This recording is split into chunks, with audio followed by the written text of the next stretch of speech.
name is Teddy Ruxpin. Can you and I be friends? I really enjoy talking to people. I would like you to meet some of my other friends, too. We're going to have lots of good times together.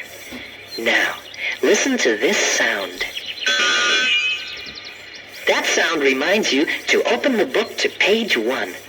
Each time you hear that sound again, you turn a page, okay? There's a picture of Grubby. He's been a good friend of mine for a long time. Say hello to our new friend, Grubby. Oh, hi there. How are you? Remember, turn the page.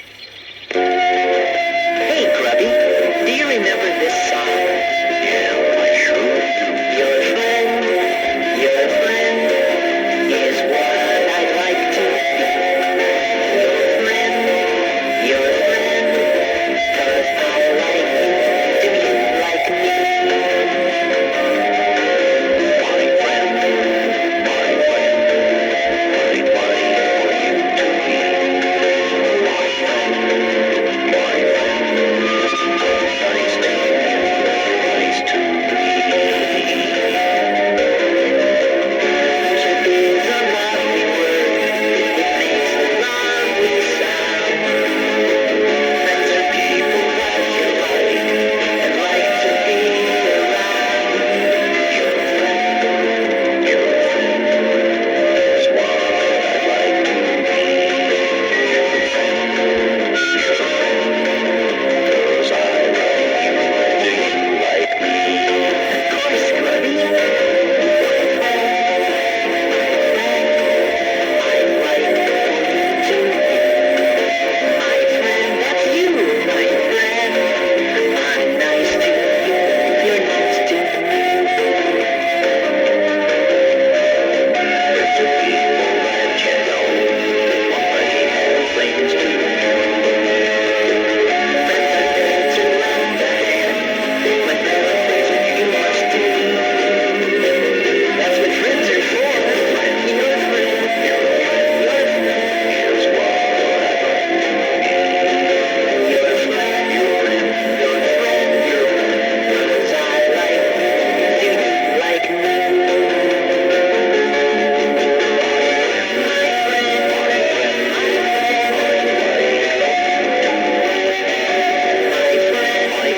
My friend. I'm nice to you. You're nice to me. So good. Friends will make you happy, and I'm glad I have you my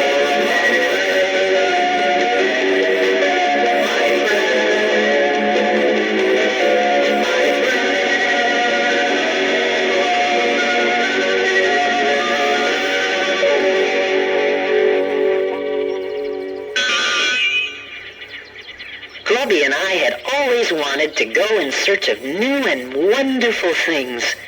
Then, one day, we found an old treasure map. The treasure was supposed to be hidden in the far-off land of Grundo. And so we left our homeland of Rilonia and set out on our great adventure.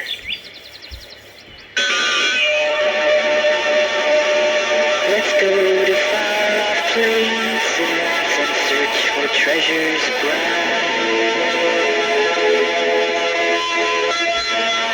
Grundo was a long way from Rilonia, and after walking for many days, it didn't seem like we had made much progress. Teddy, my feet are getting sore. I must have stepped on every rock between Rilonia and here. You didn't tell me that adventure seeking would be this hard on my feet. As you can see, Grubby does have a lot of feet to worry about. So we decided to camp there overnight.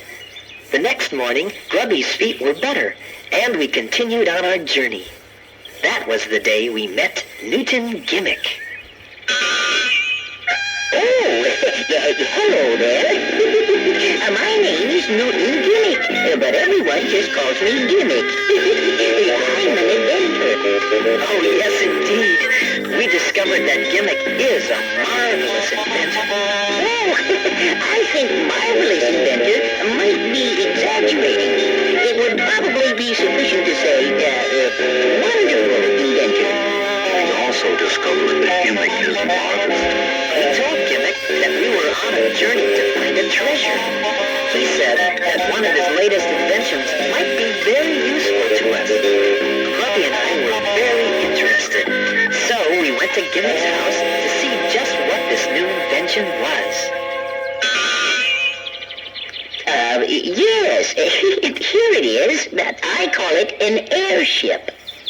It looks like a boat. Oh, well, as a matter of fact, it did start out to be a boat, but then I realized that I'm not very close to water. No, you're not very close to water. Yeah, it would be kind of good for a boat to be close to water. Precisely. That was my exact conclusion.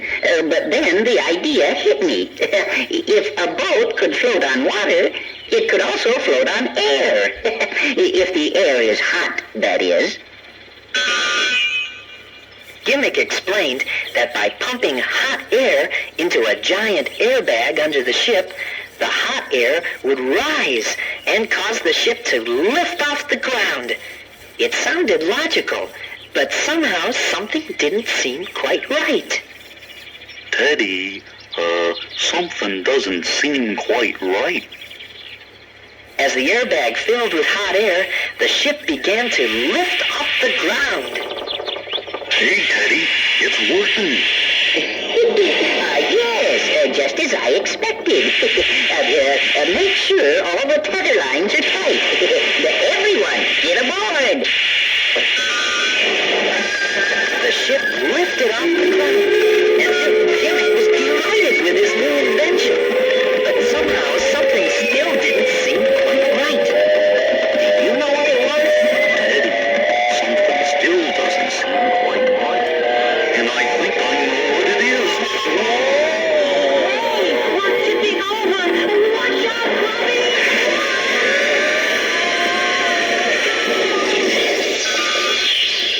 The airship had turned upside down and crashed. Apparently, something wasn't quite right.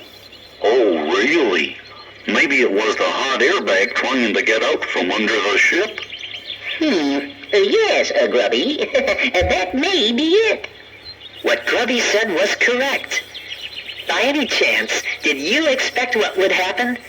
We discovered that the hot air should pull the ship up into the sky, not push it, which meant the ship would have to be suspended by ropes from the airbag.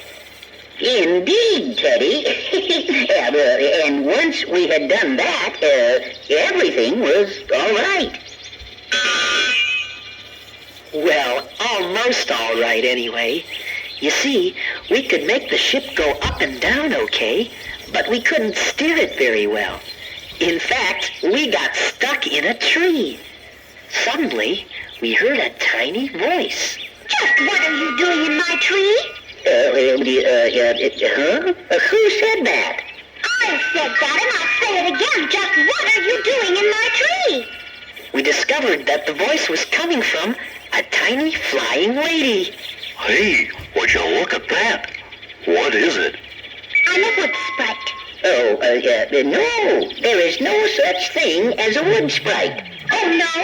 And I suppose there's no such thing as a big bag of air stuck in my tree. But there it is, big as life. She was a real wood sprite, no bigger than a bird, and very pretty.